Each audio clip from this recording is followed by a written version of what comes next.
I don't think it's for politicians to make that judgment without having independent regulatory evidence.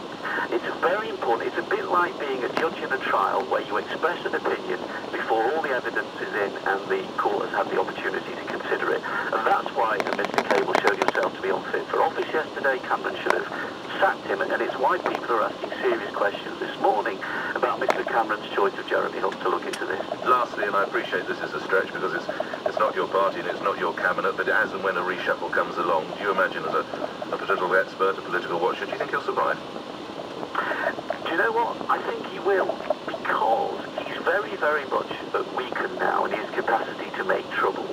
And all that the Tories are doing is using the Lib Dems as cover for very right-wing policies on VAT, on child benefit, on tuition fees, on the way that they're approaching the deficit. All things, by the way, that before the election the Lib Dems more or less had entirely opposing views on.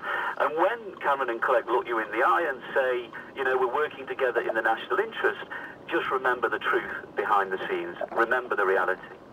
Thanks for that. Ivan Lewis is the Shadow Labour MP for Bury South and Shadow Culture, Media and Sports Secretary, 22 minutes after 8. Writing in the Sun newspaper today, Trevor Kavanagh, who probably is the doyen of political editors, writes there's no fool like an old fool, especially a pensioner-age politician like Vince Cable, whose vanity is even bigger than his outsized black fedora.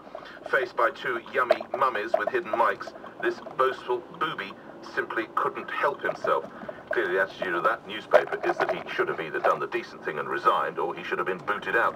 Kelvin Mackenzie, a former editor of the Sun newspaper, now columnist for that paper, a businessman as well and media commentator, joins me. Kelvin, what do you think should have happened with Cable yesterday? Well, he should have been let go, or should have been moved to something that didn't matter quite so much. I mean, business is the only thing that's going to tarmac our roads and is going to pay for our police people. You know, I mean, business is everything to our country. You know, and it is an impossible situation. And I fear that what's happening to Cameron is that he is becoming what Lamont said about Major. He was in office, but not in power. When you can't even dump a dud like Cable, right, who has made a catastrophic error in a very vital job, then you have to wonder whether the game is worth the candle, to be honest with you. I mean, in some ways I admire what Cameron is doing, but it's his lack of iron will which cost him, which is why the Tories didn't win the election on May the 6th.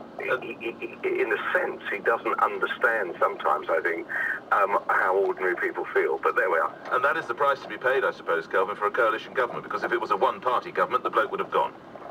Yes, well, that's the issue. I mean, look what he did to Lord Young. I mean, all Lord Young said, he got it slightly wrong. He said we've never had this so good. In fact, he was marginally wrong. We had it better a couple of years ago. He fired him in an instant, and Lord Young has been a phenomenal good servant for the country and for the party. And yet Cable does. Cable was judge and jury over this bid.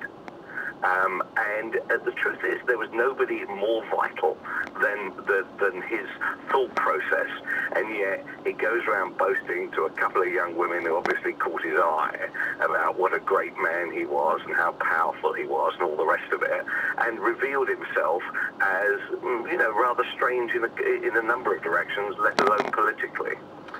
How do you suppose News Corp would have greeted this news?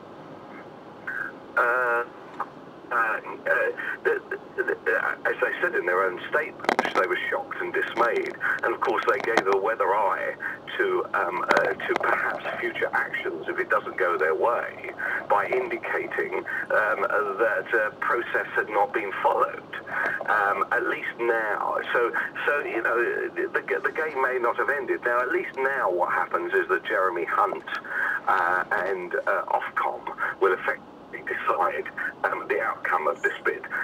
You know, I personally, I can't understand why he should be referred to at any place. And for instance, I was on Sky News last night, so I'm a Sky News employee. They may come back and say, supposing those idiots at Ofcom come back and say, oh, we think plurality is going to be damaged and all the rest of it, and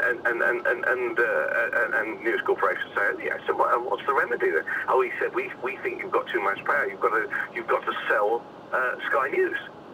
Sky News is unsellable.